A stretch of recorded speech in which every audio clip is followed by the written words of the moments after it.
kunywanisha abarundi baba mu mahanga no kubakundisha guterera mu iterambere ry'igihugu c'u Burundi n'ingendo shasha iriko yibonekeza mu bihugu bitandukanye Burundi busanzwe bufisemwe abanyagihugu babwo babayo canke baranguriramwe imirimo. Ino ngendo rero yaribonekeje mu bihugu vya Tanzania, Kenya na Uganda, aho umurongozi mukuru wa Diaspora Ndundi Samuel Ndayiragije yatanguriye ingendo ziwe inyuma yo gutoga ngo arongore ishirahamwe ry'abarundi baba mu mahanga Diaspora Burundaise ngo aganire n'abarundi baba muri ivyo bihugu, eka mbere anateko abahamagarire kwiyunga ngo babumwe gutyo umurundi wese ahari kw'isi aheze yiyumvemo guterera igihugu ciwe Uburundi. Akarorero ka vuba reka tugaruke ku birori vy'umunsi wo kwigirana no kwiyubaka ku barundi baba muri leta ya Arizona muri leta zunze ubumwe za Amerika. Ibirori by'uwo munsi rero vyabaye ibidasanzwe kuko byahuriranye n'urugendo rw'umuserukizi w'Uburundi muri Amerika Jean Bosco Barege, aho yavuye i Washington ku munsi wa gatanu igenekezo rya 27 Nyakanga aje guhura n'abarundi ba muri leta ya Arizona hamwe no kwifatanya na Samuel Ndayiragije rongoye Diaspora Ndundi mu rubanza barundi bo muri Arizona bari bateguye go kumukeza bise twiginane twiyubake gwari utegekanijwe ku munsi w'Imana igenekezo rya 29 Nyakanga. Igikorwa rero cari cajanye umuserukizi w'Uburundi muri Amerika Jean Bosco Barege cavuye gitangura ku munsi wa gatandatu igenekezo rya 28 Nyakanga, aho ari kumwe n'userukira abarundi baba mu mahanga Samuel Ndayiragije bahuye n'abaserukira abandi abakozi b'Imana barongoye amashirahamwe atandukanye hamwe n'abikorera utwabo bo muri leta ya Arizona, bakaba baganiriye ku bijanye n'iterambere ryabo mu kibano n'igihugu.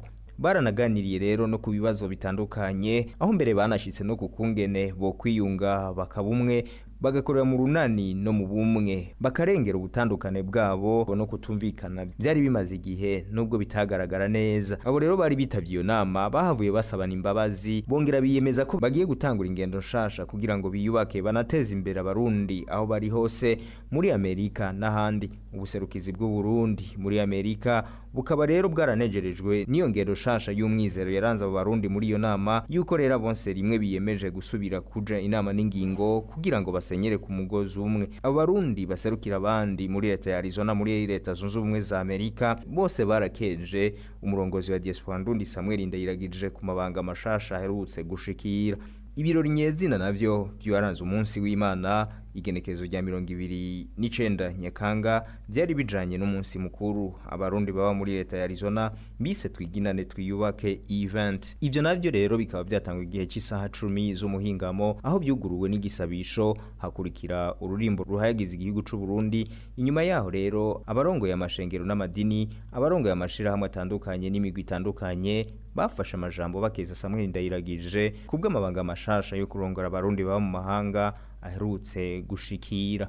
Bamuhaye impanuro zitandukanye banamumenyesha yuko bamushigikiye mu bikorwa byo kubaka Diaspora Ndundi. Hano mbere ishirahamwe Dikobu ryaramuronkeje agashimwe. Nayo Samuel Ndayiragije mu ijambo ryiwe yarashimiye abantu bose bateguye ibirori by'uwo munsi, aho yanabamenyesheje ko intumbero yiwe ari yo guhuza abarundi bose mu budasa bwabo kugira ngo bubake Diaspora ifise inguvu n'ubushobozi, eka mbere inashoboye gufasha mu kubaka iterambere ry'igihugu c'u Burundi hatarabwa imigambwe amoko, kuko inguvu za Diaspora ari ubutunzi budasanzwe ku gihugu c'u Burundi. Samuel Ndayiragije yaranasiguriye abaraha ibijanye n'akamaro k'inyubako ya Diaspora Ndundi, aho haciye hakurikira igikorwa co kwitanga, aho umwe wese yitanze bivanye n'ubushobozi bwiwe. Amafaranga rero yatanzwe yo kubaka inyubako ya Diaspora Ndundi nabo barundi bo muri leta ya Arizona arenga 61,000 by'amadolari y'abanyamerika. Abazeka basomere ibihano byabonetse uyu munsi hashoboye gutangwa mu madolari habonetse 61,820.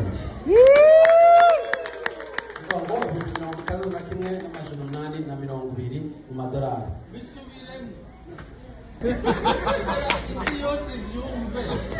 Izindi kamera ni live. Uyu munsi abarundi baba muri Arizona n'inshuti n'abandi barundi baba batamuri Arizona, inshuti za Arizona apana z'u Burundi kuko n'abarundi nabo nyene n'inshuti z'abarundi muri Arizona kandi abajyango twashoboye guterera bamushira hamwe uyu munsi 61,820 y'amadolari. Hano mbere reka ducishe kijisho uko bitanze.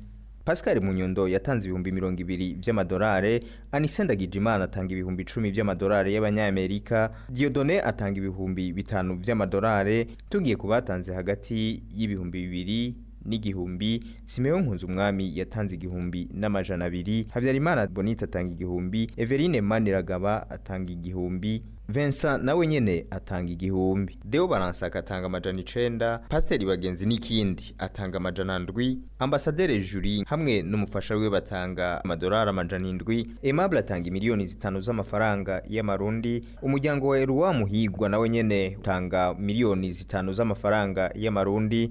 Tugiye kandi kubatanze hagati y'idolari 100 n'idolari amajana 5, Alphonse Imanirakiza yatanze amadolari amajana 5, Bizimana Louis atanga amadolari amajana 5, Nzeyimana Capitoline nawe nyene atanga amadolari amajana 5, umuryango wa Felix na Efrazi utanga amadolari amajana 5, Kigoma Kennedy nawe yatanze amadolari amajana 2, nayo umuryango wa Patrick Uwizeye utanga amadolari amajana 2, umuryango wa Eric Marango utanga amadolari amajana 2, Joy Mutore nawe nyene atanga amajana 2, umuryango wa Edouard watanze amajana 2, Florier Irankunda atanga amadolari 100, Francine Thierry nawe nyene atanga amadolari 100, Prosper Habimana atanga amadolari 100, na Nestor atanga amadolari 100, eka nabandi. Uko rero niko bitanze. Hano mbere twonabibutsa ko na Jean Bosco Barege umuserukizi w'u Burundi muri Amerika yitanze amadolari 1000 yo gushigikira ibikorwa byo kubaka inyubako ya Diaspora Ndundi izokubakwa mu gisagara ca Bujumbura. Imbere yo kuja rero muri ivyo birori umuserukizi w'u Burundi muri Amerika Jean Bosco Barege ari kumwe na Samuel Ndayiragije bamanje gusangira igisabisho cyo ku munsi w'Imana n'abakristo bo mw'ishengero Christ Centered Church riri ngaho nyene muri Arizona. Tunabibutse rero yuko umuserukizi w'u Burundi muri Amerika ari kumwe na Samuel Ndayiragije arongoye Diaspora Ndundi bategekanye guhura n'abarundi bo muri leta ya South Dakota muri leta zunze ubumwe za Amerika nyene igenekerezo rya 12 kugira ngo baganire nabo banabasigurire ku ruhara rwabo mu iterambere ry'igihugu c'u Burundi kiriko kigana kumbona kazoza y'ibihumbi 2040 n'ibihumbi 2060 hamwe n'akamaro ko gutera inyubako ya Diaspora Ndundi ikimenyetso c'inguvu z'abarundi bose baba mu mahanga mu butandukane bwabo.